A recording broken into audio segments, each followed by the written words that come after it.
tudo bom? Eu sou a Mikan, Mika com 3 N's no final, e esse é mais um Responde Mikan, o vídeo em que eu respondo as perguntas que vocês me mandam. Se você quiser participar do próximo Responde Mikan, é só ficar de olho nas minhas redes sociais e aqui na aba comunidade do YouTube, porque sempre que eu vou gravar um Responde Mikan, eu aviso vocês e peço pra vocês mandarem perguntas. Hoje eu recebi várias, então não vai dar pra responder todo mundo, mas eu fiz uma seleção aqui. E já que esse é o último Responde Mikan do ano, eu vou começar com uma pergunta sobre isso. Barcelos.raissa perguntou: quais teus planos pro andamento do canal no próximo ano? No mais, só tenho a agradecer pelos escapismos. Aí acho que cortou, mas acho que é escapismos, né? Primeiro, Raíssa, eu fico muito feliz de proporcionar algum escapismo pra vocês, de proporcionar companhia pra vocês. Isso é uma das coisas que tem me deixado mais feliz nos últimos tempos. Teve recentemente a CCXP e foi muito legal encontrar com vários de vocês, tirar foto e tal. E várias pessoas mencionaram que eu sou como uma companhia pra elas. E, pô, eu fico muito feliz com isso, sabe? Eu acho que a gente, trabalhando com internet, existe essa questão, né, da relação parasocial, que eu vivo comentando, que é uma relação que é sempre meio estranha, porque que um lado tem um conhecimento muito maior sobre a outra pessoa do que o outro, né? E nesse caso, vocês me veem muitas vezes, mas eu acabo não conhecendo vocês. Então eu fico muito feliz quando eu tenho a oportunidade de conhecer as pessoas e de trocar uma ideia. E nesse momento da CCXP foi muito legal poder ouvir vocês, ouvir quais vídeos vocês mais gostam, quais são as coisas que eu fiz que mais tiveram significado pra vocês. Isso foi muito legal mesmo. Eu fico muito feliz de poder proporcionar aquele momento do dia que você pode se divertir com alguma coisa, refletir sobre alguma coisa, seja qual for o objetivo com o qual você vem aqui pro canal. Eu espero que seja uma experiência bacana pra você sempre, e eu agradeço muito por todo mundo que vem aqui sempre também. Já indo pra pergunta mesmo, né, quais teus planos pro andamento do canal no próximo ano? Eu vou te dizer que no momento que eu gravei esse vídeo, eu tô meio sem planos. Pelo menos não planos muito estruturados, nem nada assim. 2024 foi um ano bastante atípico por vários motivos, e vários deles são na minha vida pessoal. Tem uma questão que eu cheguei a expor nas redes sociais, então vou até trazer pra cá bem brevemente, que a minha mãe tava em um tratamento de câncer e a gente teve um problema muito sério com o convênio médico, que não queria fazer a cobertura dos tratamentos dela. Foi, assim, uma baita questão. O tratamento dela praticamente demorou o dobro do que deveria ter demorado, porque o convênio ficou atrasando, eles arriscaram a vida da minha mãe. E eu, como último recurso, tive que expor isso. Então,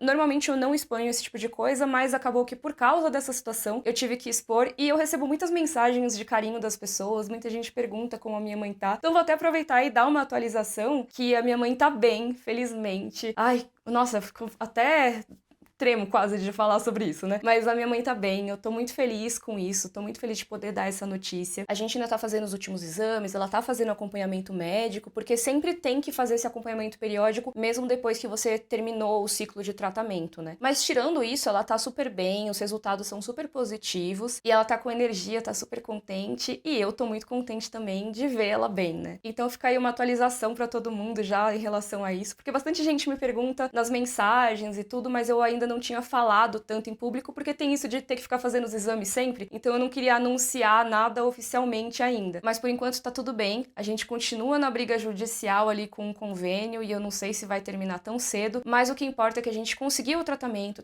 fez efeito e minha mãe tá bem, e essa foi uma das melhores notícias do ano. Só que, por conta de todo esse estresse com o convênio, com o tratamento e tudo mais, acontece que o primeiro semestre do ano, praticamente, foi voltado a isso. Então eu tava trabalhando aqui no canal, eu tava lançando as coisas, mas talvez com uma frequência bem estranha, né? Porque realmente eu não tava conseguindo muito dar conta de todas as coisas que estavam acontecendo nessa parte da minha vida pessoal, com toda essa treta com o convênio. Então eu acabei perdendo muitas oportunidades de trabalho, muita possibilidade de fazer vídeos aqui pra vocês, porque eu tive que ficar ligada nessa questão judicial, foi o maior estresse e tudo. Então acabou que o canal não teve uma frequência ali tão grande, né? Felizmente deu pra fazer a cobertura de House of the Dragon, que rolou durante a segunda temporada. Eu consegui fazer as lives, fiz as lives com o Michel e também as lives solo, e foi muito legal, e eu senti muito o carinho de vocês, foi muito bacana. Mas tirando essa grande cobertura que rolou no começo do segundo semestre e a cobertura de Shogun, que foi a que eu fiz com o Max ali no começo do ano, acabou que eu não tive muita regularidade no conteúdo daqui, não teve muita frequência. E um dos meus objetivos para 2025 é melhorar essa parte. Eu acho que é muito importante ter essa frequência, porque como vocês falam que eu sou um escapismo, que eu sou sou uma companhia pra vocês, é importante que eu esteja aqui com vocês, né? É lógico que o momento que a minha vida pessoal tá em frangalhos e eu preciso correr atrás dessas coisas, o canal acaba ficando mais em segundo plano, né? E a gente tenta fazer como dá. Mas agora que as coisas melhoraram bastante, eu acho que eu consigo focar mais no canal e fazer também com que ele seja cada vez mais um reflexo do que eu gosto de fazer e do que eu gosto de contar. Entre as conversas que eu tive com vocês na CCXP, uma coisa que me chamou a atenção foi que a maior parte das pessoas que falavam, eu gosto do conteúdo X, eu gosto do conteúdo Y, boa parte dessas pessoas falavam das lives longas de House of the Dragon, ou daqueles vídeos longos muito específicos que eu faço sobre um assunto, que às vezes é um assunto que eu tô apaixonada naquele momento e aí eu quis fazer aquele roteiro e deu certo e vocês gostaram, assim como eu gostei de fazer, eu tive orgulho de fazer. E muitas vezes, quando esses projetos surgem, quando esses vídeos um pouco mais longos ou um pouco mais específicos surgem, eles parecem meio loucura, sabe? Às vezes eu vou comentar com outra pessoa e a pessoa não entende exatamente o projeto. Às vezes dizem, poxa, foca em alguma outra coisa, sabe? Vai fazer de algo que tá fazendo sucesso, ou faz algo mais simples. E às vezes é bom fazer algo mais simples, eu não acho que seja um problema, mas também eu acho que pro ano que vem eu pretendo ouvir mais o meu instinto do que é bacana comentar aqui no canal. Eu quero sair cada vez mais dessa coisa de ter meio que uma obrigação de cobrir determinado filme ou série só porque tá todo mundo assistindo ou porque é uma grande estreia. Porque eu senti que quase todas as vezes que eu fiz isso, o vídeo nem foi tão bem assim. E é claro que aqui no canal a audiência não é a única métrica que eu levo em conta. Se fosse assim, teria assunto que eu nunca cobriria aqui. Mas o que eu tô querendo dizer é meio que o contrário, que às vezes eu me sinto meio obrigada a cobrir determinados assuntos, e aí vai ver, o vídeo nem vai tão bem assim. Então eu poderia ter dedicado esse esforço a falar de algum assunto que eu sou apaixonada, que vai ser um vídeo que vai ficar na cabeça das pessoas depois, que vai fazer alguma diferença na vida delas, sabe? Então, uma coisa que eu gostaria pro ano que vem é, na medida do possível, só fazer vídeos sobre assuntos que eu acho que eu tenho alguma coisa a contribuir a respeito. Que tipos de assuntos são esses? Eu não sei, mas é um plano meio abstrato, tá vendo? Por isso que eu não sei,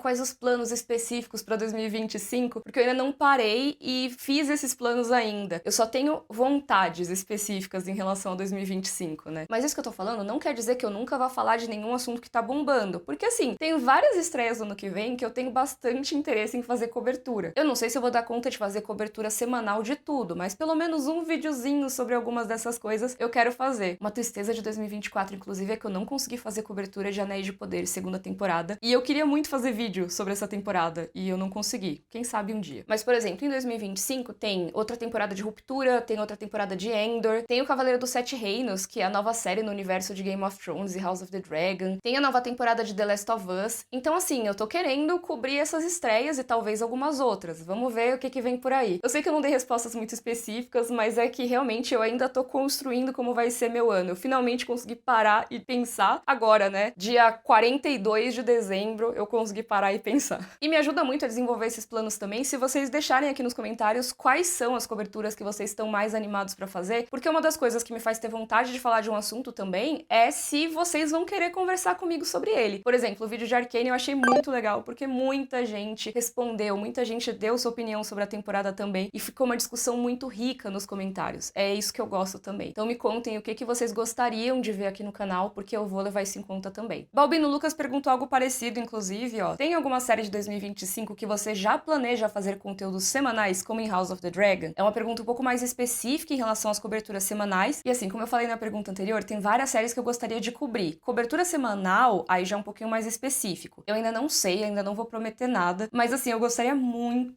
de fazer uma cobertura semanal de Ruptura segunda temporada. Só que a segunda temporada estreia em janeiro, então eu acho que vai ser um pouco complicado de armar esse esquema. Com certeza não vai ser live, deve ser vídeo gravado, mas talvez eu faça a cada 2 episódios, a cada 3 episódios. Não sei como é que eu vou fazer com Ruptura, mas outras séries que vão ser um pouquinho depois, aí já dá pra eu pensar. Por exemplo, The Last of Us, na primeira temporada, eu e o André do Jogabilidade, a gente fez o podcast of Us, que foi muito legal a experiência, então eu não sei se a gente vai fazer de novo na segunda temporada, porque eu ainda nem falei com o André, mas talvez seja uma coisa bacana. E assim, a não ser que realmente dê tudo errado, vai ter alguma cobertura semanal de O Cavaleiro dos Sete Reinos. Acho que esse é o mais perto que eu consigo chegar de uma promessa, porque essa realmente eu devo fazer algum projeto, alguma coisa maior. Se der, eu vou fazer live, se não der, eu vou fazer vídeo. Mas assim, já tá como um dos grandes projetos do ano, então eu espero que se concretize. Mas antes da virada do ano, tem o período de festas. E pra mim é sempre uma questão escolher a roupa que eu vou usar naqueles encontros de família ou na virada exagerada. Mas esse ano montar um look ficou muito mais fácil com as peças da Insider. Sim, caso você não saiba, o canal agora é patrocinado pela Insider Store, tem cupom e tudo. Eu já falei por aqui que eu amo roupas confortáveis, né? Eu tento sempre usar aquelas roupas que não apertam, sabe? Roupas mais levinhas. E as peças da Insider, além de serem confortáveis, são super versáteis, elas podem ser usadas em praticamente qualquer situação. Eu tô gravando esse vídeo com a Structure Tank, que tem esse tecido que é super gostosinho pra ficar em casa, mas que dá pra compor vários looks mais chiquetosos também. Ela é uma das peças da Insider que eu usei na CCXP, por exemplo, junto com a saia midi Kyoto, que é resistente à água. O que foi muito bom, porque tava chovendo bastante naqueles dias da CCXP. E muita gente acabou elogiando a minha roupa quando eu postei um vídeo sobre esse dia, mesmo não tendo falado nada sobre o look ou sobre a Insider. Se você quiser dar uma renovada no guarda-roupa pra também entrar em 2025 com estilo, conforto e praticidade, tem um cupom de desconto exclusivo da Insider aqui pros inscritos do canal. É só clicar no link na descrição e usar o meu cupom MICAN15, assim como tá na tela, MICAN com 3 N's no final. Assim você garante 15% de desconto em qualquer peça. Clicando nesse link que eu deixei na descrição, o meu cupom já vai ser aplicado direto no seu carrinho. Então aproveita, vai lá e escolhe as suas roupas favoritas pra passar o fim do ano com o conforto e a qualidade da Insider. Bora pra próxima pergunta? Mareu perguntou: qual o maior fator te fez gastar quase 500 horas em Baldur's Gate? Não, calma aí, eu não gastei quase 500 horas em Baldur's Gate, mas eu gastei muito, né? Eu não sei, deixa eu ver aqui quantas horas eu gastei, mas assim, eu acho que foram umas 200 e tralalá. Ó, fui checar aqui o print e esse ano eu joguei 260 horas de Baldur's Gate. Eu acho que eu tenho um pouco mais do que isso no total, porque eu acho que eu comecei a jogar ele em 2023. Se eu não me engano, eu até mencionei ele em um vídeo aqui. Eu vi isso nesse wrap-up do PlayStation, que ele fala, né, quais os jogos que você mais jogou no ano e tal. É tipo aquele negócio do Spotify que fala as músicas que você mais ouviu. Então, tenho do PlayStation, e no PlayStation 5 esse ano eu só joguei 2 jogos, e foram Baldur's Gate e Elden Ring, ambos com mais de 200 horas de jogo. Porque o Baldur's Gate eu comecei a jogar no ano anterior e continuei aqui em 2024. E o Elden Ring, eu tinha começado a jogar ele em 2022. Acabei abandonando, acho que na época de House of the Dragon, primeira temporada, porque eu tava sem tempo pra viver, tava sem tempo pra nada e não conseguia jogar videogame. E aí esse ano, quando saiu a DLC, muitas pessoas voltaram a falar de Elden Ring e eu fiquei com vontade de jogar de novo. Aí eu tinha acabado de terminar de jogar o Baldur's Gate 3 e eu fui pra Elden Ring. E, gente, esses 2 jogos consumiram minha vida. Todo o tempo livre que eu tinha, que eu não tava correndo com essas questões pessoais, eu tava meio que jogando videogame, sabe? Então eu joguei bastante Baldur's Gate, mas eu não joguei 500 horas, como disse a pergunta, tá? Mas assim, levando em conta que eu joguei mais de 200 horas, eu acho que vale a pena responder, então, qual foi o maior fator que me fez passar mais de 200 horas jogando esse jogo. E assim, tem alguns motivos. Eu acho que a primeira coisa é que o jogo é bastante longo mesmo. Eu sei que não necessariamente vai demorar 200 horas pra zerar ele, mas ele pode demorar bastante tempo pra zerar se você for fazer tudo. Mas também tem algumas coisas que eu juro que eu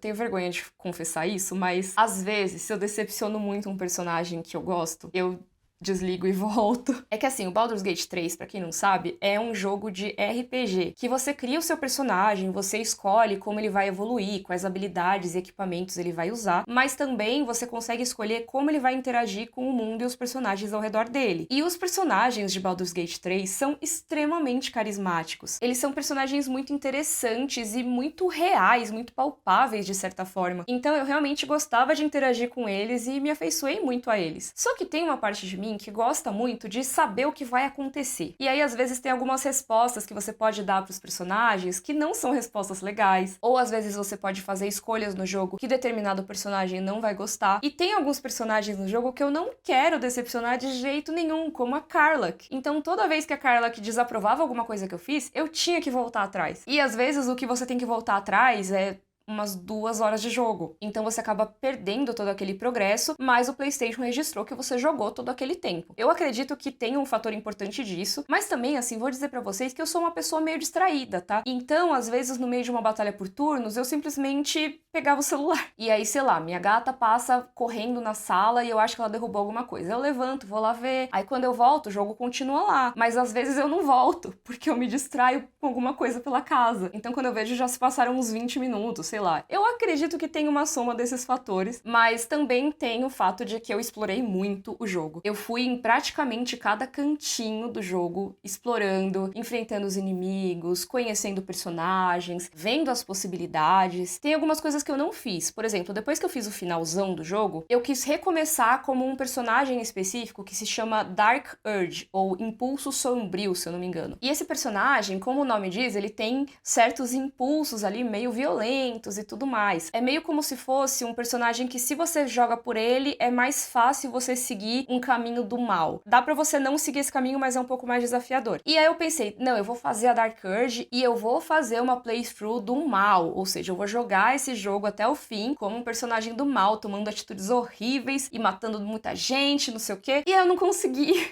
Eu tava desgostosa jogando, mas aí já tinham se passado várias horas, assim, jogando. Então também teve esse tempo que eu tava tentando jogar de Dark Urge e joguei fora esse tempo, vamos dizer assim, né? Mas é isso, apesar de ter sido muito tempo jogando, eu não me arrependo de nada, porque Baldur's Gate 3 é um jogo delicinha, é muito legal. Eu acho que o ato 3 dele podia ser um pouquinho menor, eles podiam focar em coisas bacanas em vez de deixar tão grande, mas tirando isso, eu acho que eu não tenho quase nenhuma crítica ao jogo, eu recomendo demais, é muito divertido e, ai, sério, eu amo quase todos os personagens desse jogo, é muito legal, é isso, joga em Baldur's Gate. Vander Zero falou, e o George R. R. Martin, em que disse que pode não terminar Os Ventos do Inverno, o que você pensa sobre? O que eu penso sobre, Vander, é que a mídia sensacionalista está atrás do George R. R. Martin. Brincadeira, mas nem tanto, tá? Calma aí. Já queria destacar que o Vander e as outras pessoas que me perguntaram sobre esse assunto, porque foram várias, nenhuma dessas pessoas tem culpa de ter falado isso e de ter perguntado sobre isso, porque foi a forma que isso foi noticiado. Por exemplo, eu tô com uma notícia aqui do CBR que diz: George R. R. Martin admite que ele pode nunca terminar a série de livros de Game of Thrones. Aí essa notícia, com essa manchete, é traduzida e compartilhada em inúmeros sites, e aí chega das pessoas como: o George R. R. Martin disse que ele pode nunca terminar os livros, mas poucas pessoas clicam nessas matérias e leem o que o George R. R. Martin realmente falou. E o que ele realmente falou pode sim ser adaptado para uma manchete dessas? Pode, mas eu diria que foi uma distorção bizarra, que é algo que é muito comum fazerem com o George R. R. Martin, tá? Eu vou citar aqui o que o George R. R. Martin falou diretamente de uma reportagem do Hollywood Reporter, que foi de onde saíram essas falas, de onde todos os outros sites pegaram. E eu já acho importante destacar que essa matéria do Hollywood Reporter não era sobre The Winds of Winter, que é o 6º livro das Crônicas de Gelo e Fogo, e é o livro que as pessoas ficam cobrando do George R. R. Martin e tal. Essa matéria não era sobre isso, era sobre outros projetos do George R. R. Martin. Só que é lógico que jornalista vai perguntar também sobre o 6º livro, porque qualquer jornalista perguntaria. Se eu tivesse uma oportunidade de falar com o George R. R. Martin, muito provavelmente, entre as outras perguntas que eu ia fazer, eu também ia tentar tirar esse furo. E é lógico que eu não ia conseguir, porque quem sou eu, né? Mas é lógico que qualquer repórter que fala com ele vai tentar perguntar do livro, porque vai que ele consegue dar alguma atualização e tudo mais. E isso vai virar uma notícia. Só que a questão é que, às vezes, o que vira notícia é uma não notícia, como foi esse caso. Então eu vou citar aqui diretamente como foi essa matéria, o que o George R. R. Martin falou, para que a gente possa tirar nossas próprias conclusões, tá? Eu contei aqui bem rapidinho, vendo no celular, e são cerca de 16 parágrafos até chegar ao assunto The Winds of Winter. Toda a matéria é sobre outras coisas, tá? Eu vou deixar linkado aqui na descrição pra quem quiser ver. Aí o repórter escreve: é claro, não seria uma conversa com George R. R. Martin sem perguntar como ele tá equilibrando esses projetos com o muito esperado e livro final, não é o livro final, tá? The Winds of Winter, na sua série As Crônicas de Gelo e Fogo. Só falando, esse não é o final, foi observação minha, porque é o 6º livro e são 7 livros planejados, então não é o livro final, mas não vem ao caso aqui, tá? Continuando. Aí abre aspas do que o George R. R. Martin falou. Infelizmente, eu estou 13 anos atrasado, ele diz. Toda vez que eu digo isso, eu fico: como eu posso estar 13 anos atrasado? Eu não sei, acontece um dia por vez. Aí continuando a fala dele: mas isso ainda é uma prioridade. Muitas pessoas já estão escrevendo obituários pra mim. Parênteses meu, obituário é aquela matéria que você escreve a respeito de alguém que morreu no jornal, sabe? Você fala o que a pessoa realizou em vida e tal. Continuando. Eles estão dizendo: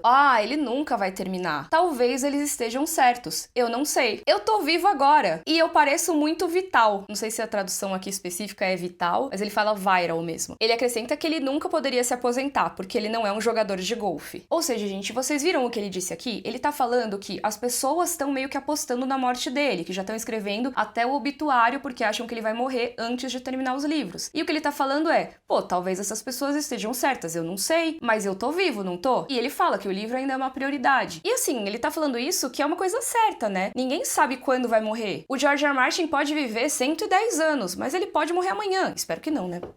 Bati na madeira aqui. Qualquer pessoa pode morrer a qualquer momento. Então, quando ele tá falando isso, ele não tá dizendo: eu com certeza irei morrer antes de terminar os livros. Ele tá dizendo: poxa, as pessoas acham que eu vou morrer antes, mas assim, pode ser que aconteça. Eu lá sei. O que eu acho que é importante do que ele diz é que quando perguntam: tá, como que você faz pra balancear os projetos com o livro. Ele fala que o livro ainda é uma prioridade. Ele não tem como ter certeza de quantos anos ele vai viver e se ele vai conseguir entregar o livro a tempo. Mas ele com certeza não tá falando da maneira que distorceram nessas manchetes. Eu acho que pegar essa fala dele e transformar em George R. R. Martin admite que ele pode nunca terminar a série de livros de Game of Thrones. Isso não é de uma desonestidade, pessoal? Vamos falar sério. É o tipo de coisa que é clickbait e que é feita o tempo todo, não só com George R. R. Martin, mas com outros artistas também. Eu sei que os sites precisam garantir audiência. Gente, eu sou jornalista, eu entendo que fazer jornalismo é um negócio complicado e que tem esse equilíbrio, você tem que trazer audiência. Porém, o que acontece nesse tipo de caso é que nessa busca desenfreada pelos cliques, eles acabam colocando uma imagem muito negativa em cima de determinadas pessoas. É muito fácil fazer esse tipo de manchete com George R. R. Martin, porque vai ter um monte de gente que não vai clicar, não vai ler e vai simplesmente compartilhar falando: é lógico, eu já sabia, esse velho preguiçoso que não faz nada, que fica fazendo todas as coisas menos escrever o livro. É o tipo de comentário que eu tenho certeza que até antes de eu falar isso aqui, já tinha gente escrevendo no vídeo. E eu entendo vocês terem essa impressão, porque é isso, a gente tem recebido notícias tipo essa há anos. Essa com certeza não é a primeira e não vai ser a última. Tem até, acho que, 2 vídeos que eu falei sobre esse assunto e eu falei também sobre esse aspecto da imprensa e como ela ajudou a construir muito essa imagem do livro que nunca vai sair, que o George R. R. Martin não trabalha e tal. Vou deixar os vídeos aqui na descrição. O primeiro vídeo, se eu não me engano, ele se chama O George R. R. Martin Não Trabalha Pra Nós, que é um vídeo até que bastante antigo, mas também tem um vídeo da Autópsia Game of Thrones que eu dou esse histórico e eu falo sobre essa ideia distorcida de que o George R. R. Martin vive prometendo que vai sair o livro em determinada data e aí ele sempre atrasa o prazo. Sendo que, na verdade, faz muitos e muitos anos, assim, muitos anos, que ele não promete nenhum prazo específico. Só que as pessoas acham que ele prometeu porque sai esse tipo de manchete. Às vezes ele diz uma coisa tipo: ah, se eu não terminar o livro até ir nesse evento, vocês podem me trancafiar lá até eu terminar, hein? E aí sai a manchete dizendo que ele prometeu o livro até a data do evento. Sendo que claramente é uma brincadeira. Esse tipo de coisa que acontece com muita frequência. Cada, sei lá, 2, 3 meses tem uma notícia dessas. Então, como eu falei mais cedo, eu não acho que seja a culpa de quem manda esse tipo de pergunta. Eu acho que a pergunta tá super sendo feita de boas, tá? Mas a questão é, o que levou essas pessoas a achar que o George R. R. Martin falou isso? Foi esse tipo de clickbait que não corresponde à realidade. A gente pode falar sobre a demora, pode falar que o George R. R. Martin demora assim pra escrever. Eu sei que muita gente fica frustrada, eu fico muito frustrada, eu quero ler esse livro algum dia. Mas eu acho que uma parte grande dessa frustração acaba sendo alimentada por esse tipo de notícia. Por isso que eu achei importante dedicar esse tempinho aqui a falar disso. Desculpa, falei muito. BR Gaming Terror perguntou aqui na aba comunidade do YouTube: estava acompanhando a sua jornada em Elden Ring. No geral, o que achou sobre o mundo e lore do jogo? Gosto muito do mundo e dos paralelos que dá pra traçar com o mundo de Gelo e Fogo. Acho que daria bons vídeos, inclusive. Sim, eu concordo. Eu quero muito fazer vídeos sobre Elden Ring, só que pra isso eu preciso terminar o jogo, que aliás foi um dos jogos que eu mais joguei em 2024. Naquela retrospectiva lá tem 200 e poucas horas de Elden Ring. E acho que em 2022 eu já tinha jogado umas 60 ou 80 horas antes de parar. Então assim, eu joguei bastante Elden Ring e eu ainda tô longe de terminar o jogo, olha só. Mas o motivo é um pouco diferente do Baldur's Gate. Eu também gosto de explorar muito, eu gosto de ver as coisas e às vezes eu simplesmente gosto de deixar o meu personagem sentadinho ali na graça enquanto eu ouço uma música calma ou então eu olho algum cenário bonito. Mas também eu acho que o maior fator de todos é que eu sou muito ruim e Elden Ring é um jogo que é relativamente difícil. Então tem várias vezes que eu acabo morrendo e morrendo e morrendo e eu vou tentando de novo até conseguir, e isso lógico faz com que as coisas demorem um pouquinho mais. Mas assim, o que BR Gaming Terror tinha comentado, que tá acompanhando a minha jornada, caso vocês não saibam, eu tenho um destaque lá no meu Instagram que eu vou mostrando alguns pedacinhos da minha aventura em Elden Ring, eu vou mostrando alguns dos cenários, o meu personagem usa umas armas grandonas assim e é muito divertido porque ele é muito forte, assim, não muito forte de ser muito fácil o jogo, mas muito forte porque o status que eu mais aumentava era força, então ele usa armas de força e é muito divertido. Mas agora falando sobre vídeos de Elden Ring e sobre a lore, sobre o mundo do jogo. Pra quem não sabe, Elden Ring é um jogo que teve a contribuição do George R. R. Martin. É um daqueles projetos que as pessoas falam que ele abandonou o livro pra ir fazer, sabe? Mas ó, que bom que ele tava envolvido em Elden Ring, porque eu achei muito legal interagir com esse mundo. Eu sei que não foi tudo que o George R. R. Martin fez, né? Eu tô esperando terminar o jogo pra conseguir pesquisar isso mais a fundo, porque eu tô querendo deixar a história acontecer ali, sem pegar tantos spoilers assim. Mas pelo que eu vi, ele fez meio que toda a parte passada do jogo, né? Antes da história que a gente realmente vive ali. E eu achei muito rico tudo que eu vi até agora. É um esquema bem diferente de um Baldur's Gate, por exemplo, que você tem ali um monte de descrições da lore, você tem um monte de explicações e curiosidades e tal. No Elden Ring, muitas das coisas são extremamente vagas, vamos dizer assim. Tem ali uma mençãozinha aqui, aí outro personagem que tá do outro lado vai lá e explica um detalhe. Aí às vezes você vai ler a descrição de algum item e esse item vai te falar alguma informação bacana sobre os personagens, e aí você vai montando esse quebra-cabeça. E eu particularmente gosto muito de montar esse quebra-cabeça. Eu tô me divertindo muito jogando. E sim, tem muitos paralelos que dá pra traçar com as Crônicas de Gelo e Fogo, o que pra mim é um prato cheio. Eu tô muito feliz jogando. Mas é isso, eu quero fazer vídeo quando eu tiver terminado o jogo. E assim, vocês podem noticiar como Mikan diz que talvez nunca termine Elden Ring. Porque basicamente é isso, eu não sei quando eu vou terminar. Eu quero terminar, é uma prioridade, mas sabe-se lá quando eu vou conseguir terminar. Por favor, não escrevam meu obituário. Eu devo terminar, assim, não digo em 2024 ainda, porque a gente tá no fim do ano, mas talvez no começo de 2025. E aí eu não sei se eu vou jogar a DLC ou se eu vou esperar um pouquinho. Mas enfim, Elden Ring é muito legal, joguem. É a minha primeira experiência com um jogo da From Software e eu tô curtindo muito. Eu sempre tive um pouco de receio de jogar esse tipo de jogo, porque sempre se cria uma espécie de aura em torno deles, de que eles são extremamente difíceis. E assim, eu sei que muitos outros são bem mais difíceis que Elden Ring. O Elden Ring é um pouco mais acessível, pelo que eu ouvi dizer. Mas o fato de eu ter gostado tanto dele me faz querer experimentar alguns dos outros e conhecer mais de Dark Souls, de Bloodborne. E agora, antes de eu gravar esse vídeo, anunciaram um outro jogo de Elden Ring. Eu também devo jogar ele. Enfim, quero falar dele, quero fazer vídeos. Não vai ser hoje, com certeza, mas eu quero.